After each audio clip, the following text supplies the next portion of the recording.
Good morning, how's it going? It's Peter. In this video, I'm going to try and explain of how I'm going to cold email people to be on my podcast. As I mentioned in videos 1, if you haven't checked it, check out above somewhere here, maybe. I'll put a link so you can see video 1. I'm going to create a podcast from scratch, grow it to 10,000 streams or downloads per month. That's my plan. So at the moment, I am starting from nil. And I'm going to keep going until I reach the target, and then I'll see what happens. So in video 1, I said sort of my mind map of how I'm going to do it. Video 2 was setting up the processes, and video 3, which is this one, is how I'm going to cold email people. Now, to cold email, I'm not going to send out thousands of emails per month because that's completely ridiculous. I'm not trying to sell something here. I'm not trying to get big numbers. I want to send specific emails to specific people, inviting them in my podcast and hopefully get to talk about them. So I needed a sort of a basic CRM. I didn't want to pay for one, so I'm using Airtable. I'm using Airtable for everything. So last week's video was about content creation and how I'm going to promote. And this one is how I'm going to book guests. So I've created a CRM here. So name, email, company, status, and Spotify URI once it's published, any notes, and then the published date. From this Airtable, I've created a status Kanban, which will just keep me organized, and a published calendar. As you can see, I've got a test one here. So I've put, I could put one in here, and we can put in Jim's email, and Jim works with Promely. Jim's made up, by the way, if you hadn't have guessed. And I'm going to book Jim on my podcast, and Jim is a cool guy. And the published date is going to be, let's have a look, maybe 18th of August 2021. So now if I go to my status Kanban, I can see here I've got Jim booked, which is useful to know. And if I go to the published calendar, and we go to August, we'll see the 18th and Jim is booked, ready to go live. So this will keep me organized. Now I need a cold email sequence, and I use reply.io. You can use anything you like. You can do this over Gmail, but this syncs with my Gmail. It just keeps me organized, although looking at my outreach here, it doesn't look like I'm very organized at all. And I want to look at previous campaigns that have done well to a small batch of people that have got a good response and a good open rate. And I'm looking at this one here. Multi-channel outbound publicists. I've sent to 16 people. 100% of them read it and 7 of them replied, which in cold email land, that's good. These people had never heard of me before. So I want to have a look of why they replied. You can see in my steps here, reply kind of is a omni marketing kind of approach. So omni means it kind of can do a bit of all sorts. So on step 1, I look at their LinkedIn profile. And now what this does, this notifies the person on LinkedIn that I've been snooping. So they instantly think, oh, who's this? And they recognize my name because I've clicked on their profile and I've had a look. And then on the same day, I send them an email. So imagine you getting a LinkedIn notification saying, someone from Promely has looked at your profile, and you're thinking, well, who's Promely?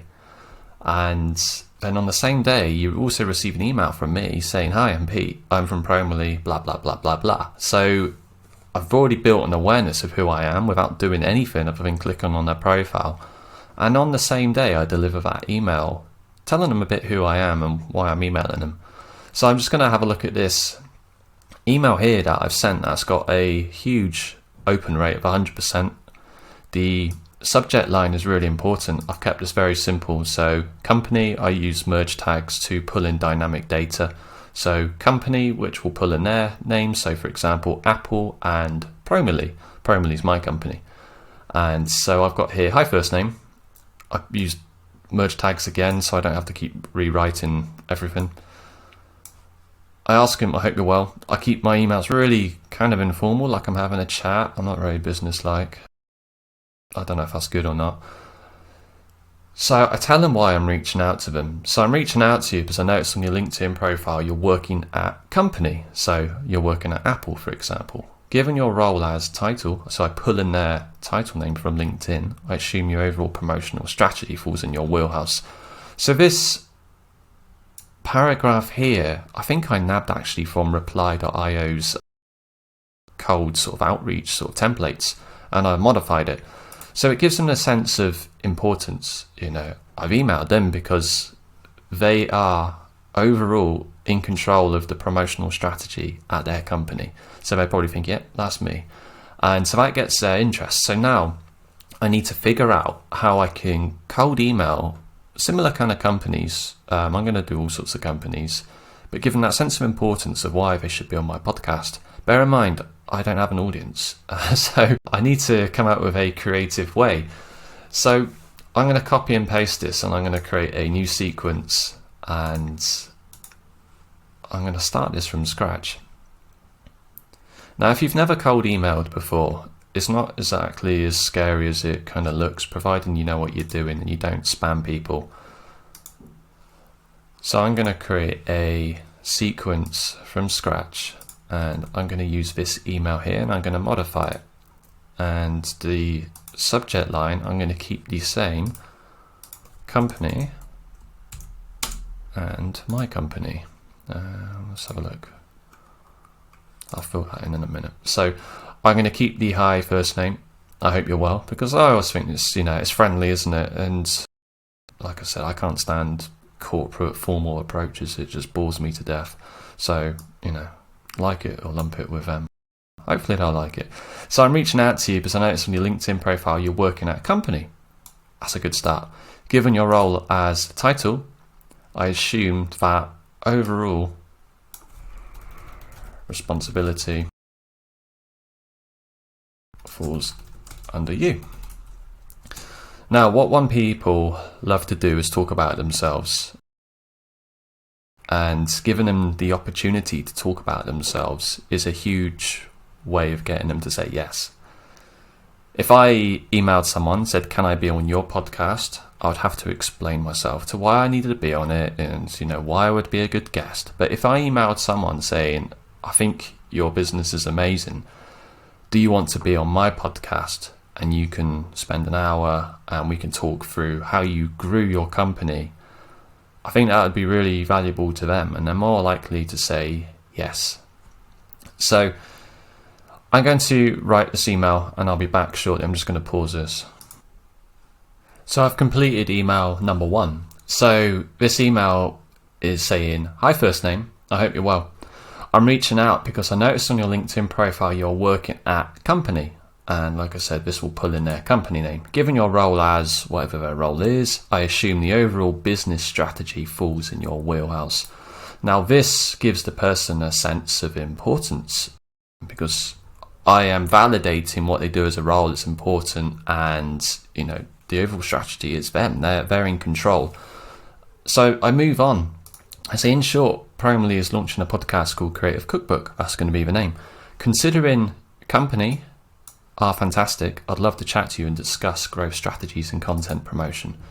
So that is validating again their company is amazing and why I want to talk to them. And I'd love to chat to them to discuss the sort of growth and promotion of how they do it and find out and get them to share a bit of information. And then the secret with cold emails is to always ask a question right at the end. So I say first name, I call them by their name. Would you like to be a guest on my podcast? Simple as that. So I'm going to save this and I'm going to call this one Podcast Outreach. But what I need a couple of follow-ups, because one email is just never enough. Think of all the emails you receive and how many of them you actually reply to on day one without forgetting. I know I get loads, and to be honest, I have people chasing me, and unless they chase me, I wouldn't reply.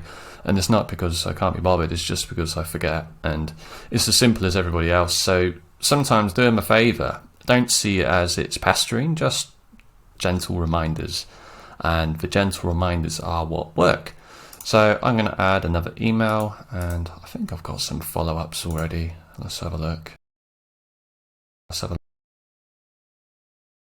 This one will be okay. They don't need to be fancy either, the follow-ups. They're just little nudges. You think if someone is reminding you about something, they wouldn't send you a big long email reminding you. It's just say, oh, did you see my previous email? And that's enough to bump it up into their inbox, and then I'll scroll down and see the previous email. So I'm going to do a cold sequence of about 4 or 5 emails. So I'm going to add some in. I'm going to change all of these afterwards, and then I'm going to show you what I'm doing. So I'm going to continue writing this. I'm going to go and pause this again. I just don't want to bore you and sit there whilst I'm writing, so it's not very interesting. So I'll come back in probably 1 second once it's complete. Alright, so I've finished my cold sequence. What happens is on day 1, I view their LinkedIn profile. Now, as I mentioned earlier on in this video, it sends a notification to them that I've been checking them out on LinkedIn. If they've got Sales Navigator, they'll get my full details. I'm not sure if the normal LinkedIn does it, but I think it does as well. And also on day 1, I send them an email. So they get a notification from LinkedIn, I've been snooping, and then they get an email in their inbox. So they're sort of already aware of me. If they get my email first, then they'll get the LinkedIn message, the LinkedIn notification to say I've been on their profile, or they might get the LinkedIn notification and then get my email, depending on the time in the day. So my first email, really simple, really short. The key to cold emails, make them short, make them precise, and ask a question at the end. So you don't want to get an email which is like 100 pages long and you've got to read it and just think, well, why is this guy emailing me? Keep it really short. So I'm reaching out to you and you're working at a company. Given your role as title, I assume the overall business strategy falls in your wheelhouse. Now I can slightly personalize this and customize it per person, which I'll do. The best emails are always personal, and if you send a generic bulk one, it just looks like a generic bulk email. So I want to make myself a little bit of work and really tailor these emails per person so I get the best response, and that's why cold email works if you use it like that. If you spam people, it doesn't work. And then I give them a little bit of details. So I say, in short, Proman is launching a podcast called Creative Cookbook. So I said, considering company name, so I'll pull in a name like Apple are fantastic. I need to delete this actually. I'd love to chat with you and discuss growth and content promotion. And then first name, would you like to be a guest on my podcast? So what this does is tells them why I'm reaching out, what I'm doing, and then a question at the end. So this is the ask, do they want to be on? And then they can reply back saying yes, no, or more information. On day 4, I send them a follow-up email. Now on this follow-up email, I also include a personalized GIF, which I made on Hyperise. And if you've never used Hyperise before, it is a way of personalizing images. So I pull in their name. I'll show you on Hyperise. If we go and log in. So if we go to preview, for example, if I was sending this to Tim at Apple, it would pull in Tim's name. Would you like to be my podcast guest? And it will pull in their logo here. So every time I send an email on reply, God, intercom is annoying, isn't it? It pops up everywhere. And every time I send them an email on reply, it pulls in their name and it'll say, would you like to be on my podcast? And it will pull in their logo here and chat soon. So this is a really good way of personalizing your email outreach. Because if I got a GIF when you think, oh, they've put my name on it and logo, it kind of makes it a little bit more interesting and adds a bit of curiosity to why I should reply. If we go to day 4, I'm going to follow them on Twitter. So on also day 4, I send them this follow-up. So I send them a follow-up. This is the Omni marketing way. And I send them a follow-up, and I also follow them on Twitter. So it's another double touch point. So another email, another Twitter. So if someone's viewing Twitter, they think, who's Primarily? And then they'll realise they've got an email from me as well. So it's another way of building that awareness. Then I leave it a couple of days because I've already sent them a fair bulk in a quick succession. So view profile, I've sent them an email, sent them another email on day 4. I also follow them on Twitter. I want to give them a bit of a break. I don't want to get in the harassment category. On day 8, I send them another LinkedIn message, and this one just says, hope you're good. I wanted to see if you, I can't spell, always check your copy, or someone from company are down to being a guest on the Proman's Creative Cookbook podcast. I love to chat all things growth and content with you. Our audience would love it. Cheers, Pete. So I'm keeping it very simple. The only thing I'm going to need to do is manually check if they reply to me. And what I don't want to do is they say, yes, I'd love that, and then I forget to take them out of the sequence, and then I send them an email saying, do you want to be my podcast guest? That's not going to look great. So this is everything ready, and I can use this for customers which are already customers of Promally, and I can use it for cold and people who have never heard from me. I can tailor it.